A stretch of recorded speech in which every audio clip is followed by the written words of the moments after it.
অ্যালুমিনার মানসিক চরিত্রগত বড় বৈশিষ্ট্য হলো মনের অতিরিক্ত ধীরগতি। সে কোনো বিষয় খুব ধীরে বুঝতে পারে, তারপর কিভাবে কাজ করবে সেটাও ভাবতে দেরি করে। কাজ শুরু করলে সেটাও শেষ করতে অনেক সময় নেয়। তাই জীবনের সব কাজে অ্যালুমিনা রোগী খুব ধৈর্যশীল হয়। কেন্ট বলেছেন, এই রোগীর মনে হয় সে কোনো কাজ যথেষ্ট দ্রুত করতে পারে না। আমার মনে হয় শরীর ও মনের সব কাজে একটা দেরি হচ্ছে। বাইরের দুনিয়াও আমার কাছে খুব ধীরে চলে। অ্যালুমিনা রোগীদের ক্ষেত্রে খুব ধীর গতির লক্ষণ দেখা যায়। তাদের চলাফেরা এবং কাজ করার গতি খুবই মন্থর হয়। বাইরের মানুষ দেখবে অ্যালুমিনা রোগী খুব ধীর গতির, কিন্তু ভেতরে সে অনুভব করে সময় একদম এগোচ্ছে না। তার কাছে আধা ঘন্টা যেন পুরো একদিনের মতো মনে হয়।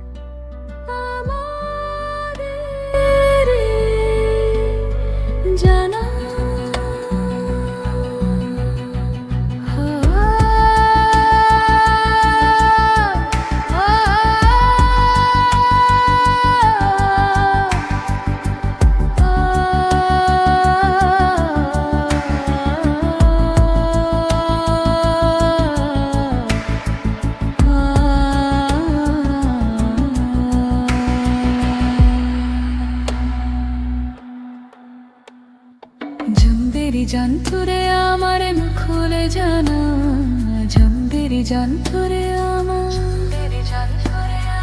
জন্দেরি জানতুরে আমার মুখলে জানা, জন্দেরি জানতুরে আমার। স্বাস্থ্য সেবায় সবার পছন্দ